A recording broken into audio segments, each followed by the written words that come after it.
Let's go to the second part here, which is a little bit interesting, and put this up there on the screen.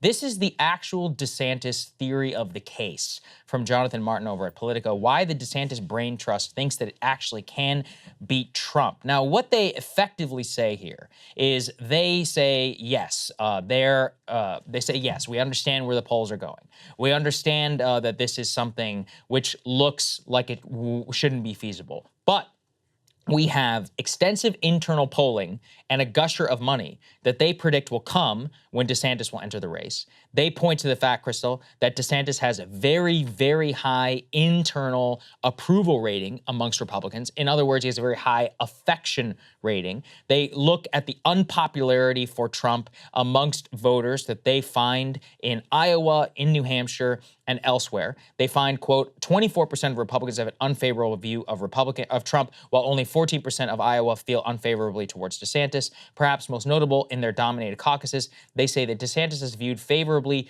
by nearly 80% of who call themselves, quote, very conservative. And they point to the fact that DeSantis himself, at least on a personal level, doesn't seem to have the level of drama and the level of chaos. He does have a proven record. He genuinely is a winner. I mean, he won by almost 20 points in the gubernatorial election. There is zero arguing with that electorally. So really it comes down to Trump has a very, very high tail risk. We have high levels of affection. We will have gobs of money by the conservative billionaire class who want to see something, who want to see at least some alternative to Trump. And he's got his legal problems. It's basically I would say that they estimate it as the risk is high enough with Trump that somebody else has to try and be the alternative. The question is that are they right, or are the odds really on their side?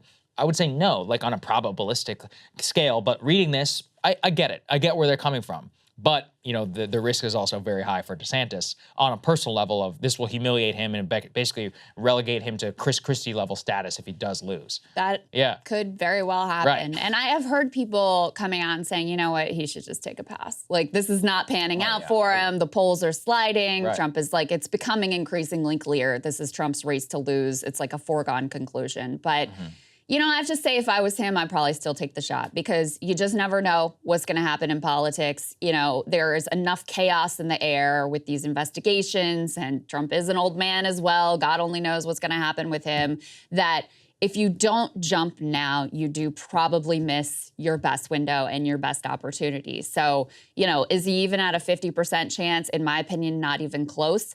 But I disagree with people who are saying, like, it's so obvious that he should just stay out altogether because I don't know that he gets another window of opportunity that is as clear. He's riding at his highest that he's ever going to ride right now. So if you don't take the shot now, you're probably going to miss your chance. New York Times has a piece that has some of these details. Let's go ahead and put this up on the screen also about Iowa and their pitch and their thought of how this could all work out in DeSantis's favor. They also, though, include some of the downside risk and some of how the wheels have already come off before he's even gotten to the starting line. They say why Ron DeSantis is limping to the starting line. They describe his central electability pitch as MAGA without the mess, but they say that's been badly bruised. And specifically, they point to a book tour that was supposed to have introduced him nationally, but had a lot of missteps and called into question his readiness for the national stage. They point to his comments on Ukraine and his comments on abortion as causing some turbulence, in particular among the donor class. And it really highlights how he has a very difficult coalition to put together here because he's trying to appeal, number one, to sort of the most hard right ideological part of the Republican base with things like, you know, really stringent abortion restrictions. And he's also trying to appeal to the more moderate part of the Republican base that is done with Trump. And if you can't put all of those pieces together, you just don't have nearly enough to, you know, get over the 50% threshold, which is what you will likely need.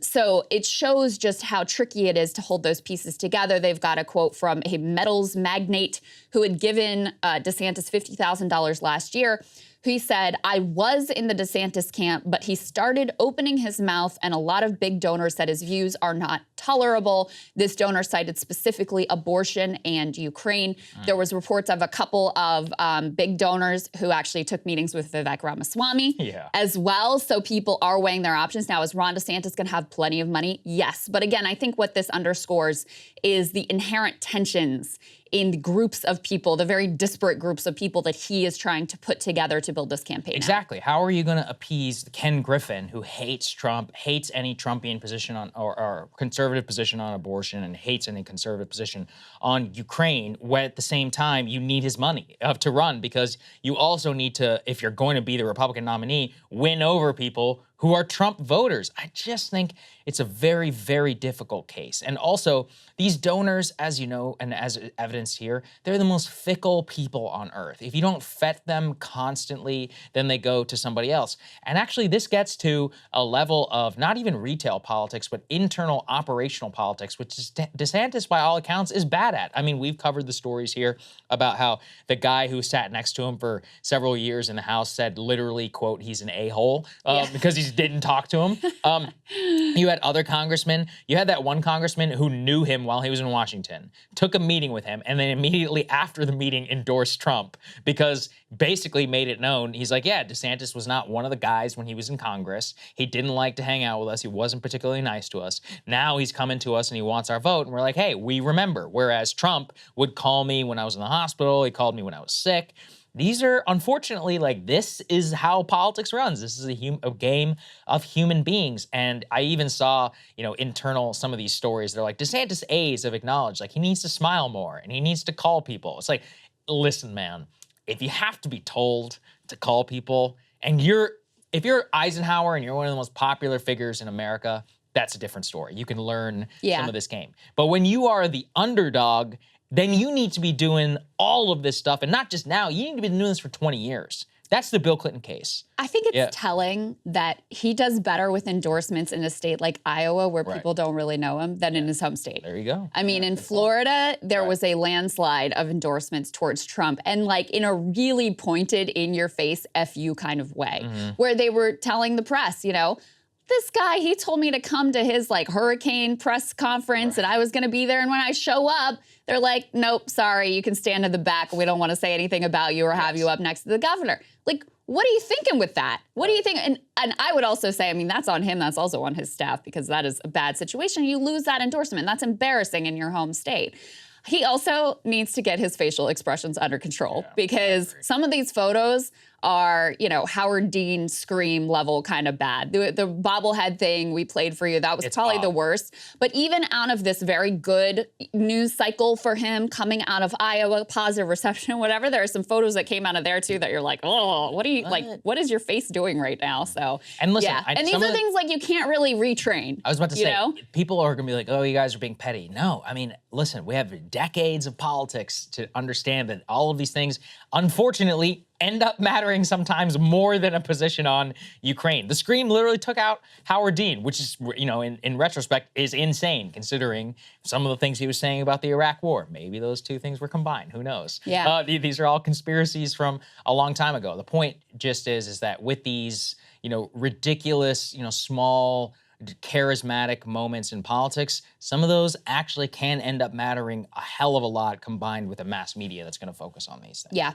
so we will see. But DeSantis set apparently to launch very, very soon. Yeah, so I think it'll come soon because the legislative season is eventually is up in Florida. All the accounts were he wanted to wait until they was done, so he had a bunch of check marks on things that he was getting done. So the moment it ends, basically, he's ready to roll. All the accounts say, like, he's in it. He's in it to, I guess, to run it, maybe to win it, and we'll see. Hey guys, ready or not, 2024 is fully upon us now, and Saagar and I have been brainstorming ways that we can really up our game for this critical election. Yeah, we rely on our premium subs to expand our coverage, to add staff, to upgrade the studio. We just want to give you the best independent coverage of this election, which is possible. So if you can help us out, become a premium subscriber today, breakingpoints.com, or the link is down here in the description video. It really means the world to us, and if you like what we're all about, this is the best possible way to keep us 100% independent, working only for you.